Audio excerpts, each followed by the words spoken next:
Hello दोस्तों, तो आज हम बात करेंगे सेमीकंडक्टर के बारे में। सेमीकंडक्टर क्या होता है, तो पहले हम उसका डेफिनेशन देख लेते हैं। देखिए, semiconductor is substance whose conductivity lie between the insulator and conductor.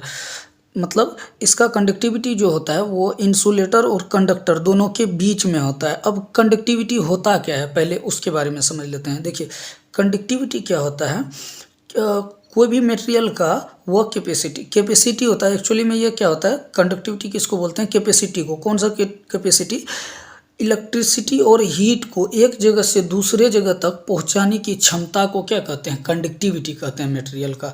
तो ये जो होता है इंसुलेटर में, ये क्या होता है, ये क्षमता कंडक्टर से कम होता है, कंडक्टर से कम, और इंसुलेटर से ज़्यादा होता है, मतलब दोनों के बीच में होता है।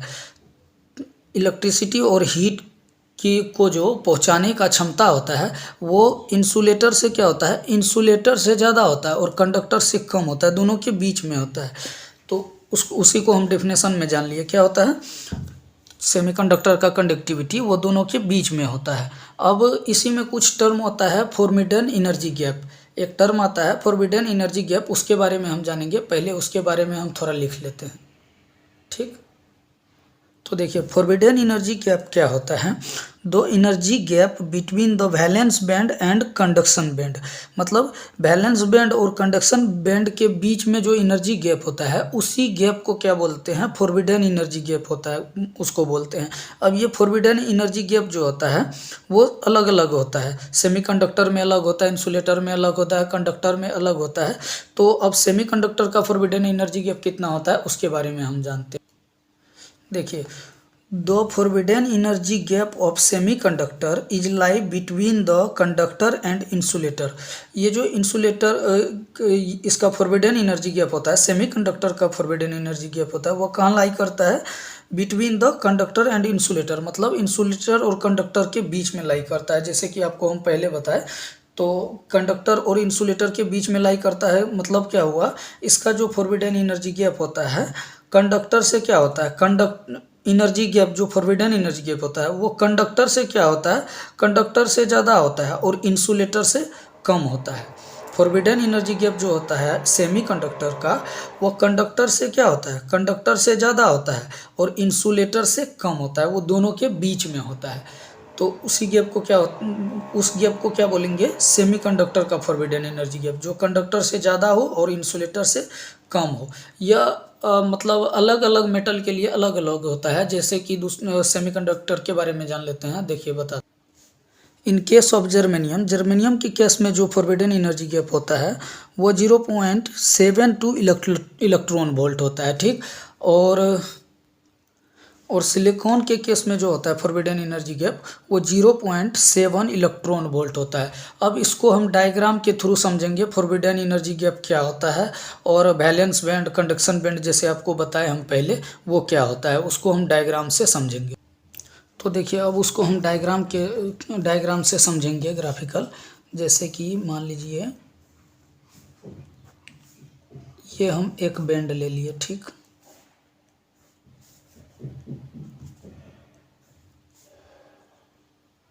देखिए, इसमें कुछ इलेक्ट्रॉन है, ठीक, कुछ इलेक्ट्रॉन है और कुछ होल भी है। इसमें भी कुछ इलेक्ट्रॉन है और कुछ होल है, ठीक। अब देखिए, इसको बोलते हैं वैलेंस बैंड।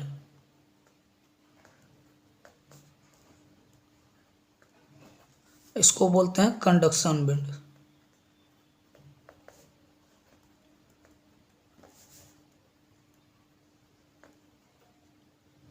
अब देखिए, और ये जो गैप होता है इसको बोलते हैं फॉरबिडन एनर्जी गैप।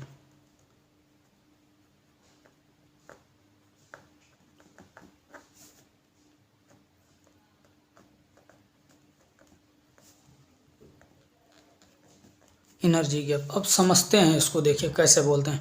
देखिए, इसमें मान लेते हैं ये एनर्जी लेवल, जैसे देखिए ये पेन है, ये नीचे का पोर्शन हुआ, ये ऊपर का पोर्शन हुआ। तो यहाँ पे जो है, जो यहाँ पे मोलिक्यूल है, यहाँ पे जो इलेक्ट्रॉन है एटम के ये मान के चलते हैं एक एटम है, इसका जो नीचे वाला पोर्शन, यहाँ पे जो एटम है, अलग अलग एटम में इलेक्ट्रॉन है, यहाँ पे इलेक्ट्रॉन है, ऊपर में भी है। तो ये इलेक्ट्रॉन क्या होता है, यहाँ ये नीचे वाला पोर्शन, जहाँ पे नीचे वाला में जो इलेक्ट्रॉन है, नीचे वाला पोर्शन को बोलेंगे वैलेंस बैंड और ऊपर वाला को बोलेंगे कंडक्शन बैंड। तो देखिए ये जो इसमें इसका कंडक्टिविटी जो होता है, कंडक्टिविटी जो होता है सेमीकंडक्टर का, वो तब अच्छा होता है जब इसमें जो इलेक्ट्रॉन की संख्या है वो यहाँ पे ज़्यादा होता है और इस बैंड में, कंडक्शन बैंड में, यहाँ पे इस बैंड में कम होता है। तो अच्छा कंडक्टिविटी होने के लिए ये इलेक्ट्रॉन की संख्या कंडक्शन बैंड में ज़्यादा होना चाहिए with respect to valence band, तो ज़्यादा होना चाहिए। लेकिन ये क्या होता है प्रारंभिक में, पहले क्या होता है, पहले इसमें ज़्यादा रहता है।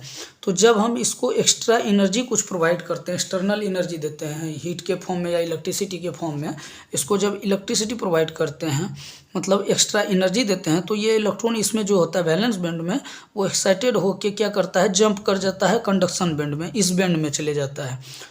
ठीक, तो जब इस बैंड में चले जाएगा, वैलेंस बैंड से कंडक्शन बैंड में चले जाएगा, तो इसमें इलेक्ट्रॉन की संख्या मान लीजिए, पहले इसमें मान लीजिए 5 है, इसमें 3 है। जब इसको एक्सटर्नल एनर्जी प्रोवाइड किए तो जिसका कुछ इलेक्ट्रॉन क्या हुआ, एक्साइटेड होके इस बैंड में चले गया, वैलेंस बैंड में। मान लेते हैं यहाँ से 5 में क्या हुआ, 3 इलेक्ट्रॉन ज़्यादा यहाँ से चले गया, तो इसमें क्या हो गया, 3 पहले से था, 3 आ गया, तो ये क्या हो गया, 6 इलेक्ट्रॉन हो गया इसमें। अब यहाँ पे 5 था तो चले गया 3, तो कितना बचा, 2, इसमें तो 2 ही बचा, इसमें कितना हो गया, 6, तो इससे इसमें ज़्यादा हो गया। तो इस कंडीशन में क्या होगा, ये कंडक्शन बैंड में आ जाएगा। इलेक्ट्रॉन कंडक्शन बैंड में जब आ जाएगा तो ये कंडक्टिविटी, मोर कंडक्टिविटी हो जाएगा। उस टाइम में क्या होगा, इलेक्ट्रिसिटी को ट्रांसफ़र करने लगेगा और हीट को ट्रांसफ़र करने लगेगा। तो इसमें क्या होना चाहिए, कंडक्शन बैंड में ज़्यादा होना चाहिए। उसके लिए हमको क्या करना पड़ता है, एक्सटर्नल एनर्जी प्रोवाइड करना पड़ता है।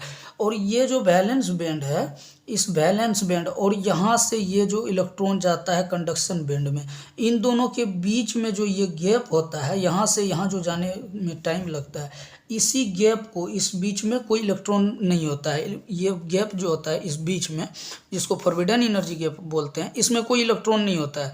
वैलेंस बैंड से डायरेक्ट वो कंडक्शन बैंड में जाएगा, इस बीच में एक भी इलेक्ट्रॉन नहीं होता है। जिस बीच में कोई इलेक्ट्रॉन नहीं होता है, इसी गैप को क्या बोलते हैं, फॉरबिडन एनर्जी गैप बोलते हैं। अब देखिए, जिसका जितना फॉरबिडन एनर्जी गैप जितना ज़्यादा कम होगा, इलेक्ट्रॉन उतने ही आसानी से जंप करके तुरंत वहाँ पे पहुँच जाएगा। जैसे मान के चलिए एक आदमी यहाँ पे है, एक आदमी यहाँ पे है। अब मान लेते हैं इसका 2 मीटर दूरी है, फिर एक आदमी यहाँ है, एक आदमी यहाँ है, इसके बीच का दूरी कितना है, 1 मीटर। तो ये आदमी अगर यहाँ से जाएगा यहाँ तक, ये अगर इसके पास जाएगा तो 2 मीटर इसको चलना पड़ेगा, तो इसको ज़्यादा टाइम लगेगा। और इसको 1 ही मीटर है दूरी इसके बीच का, तो इसको जाने में कम टाइम लगेगा। क्योंकि 1 मीटर है, अगर दोनों का सेम चाल रहेगा तो दोनों के, ये अगर दोनों सेम टाइम पे सेम चाल से जाना शुरू करें एक दूसरे के पास, तो ये तुरंत पहुंच जाएगा, क्योंकि इसके बीच का दूरी क्या है, कम है। तो सेम कंडीशन इसमें भी होता है। अगर फॉरबिडन एनर्जी गैप, ये गैप कम होता है दोनों के बीच की दूरी बैंड का, तो ये क्या होता है, इलेक्ट्रॉन वैलेंस बैंड से कंडक्शन बैंड में तुरंत पहुंच जाता है और क्या होता है, कंडक्शन चालू हो जाता है। ठीक, तो ये फॉरबिडन एनर्जी गैप जो होता है, ये बीच की गैप जो होता है, ये क्या होता है, कंडक्टर से क्या होता है, कंडक्टर से ज़्यादा होता है और इंसुलेटर से कम होता है, दोनों के बीच में होता है। जिसके कारण से क्या होता है, इसका कंडक्टिविटी क्या होता है, दोनों से, कंडक्टर और इंसुलेटर के भी बीच में होता है। तो ये वैलेंस बैंड हो गया, ये कंडक्शन बैंड हो गया। अब ये भी आपको समझ में आ गया होगा कि कंडक्शन बैंड में क्या होना चाहिए, ज़्यादा इलेक्ट्रॉन होना चाहिए।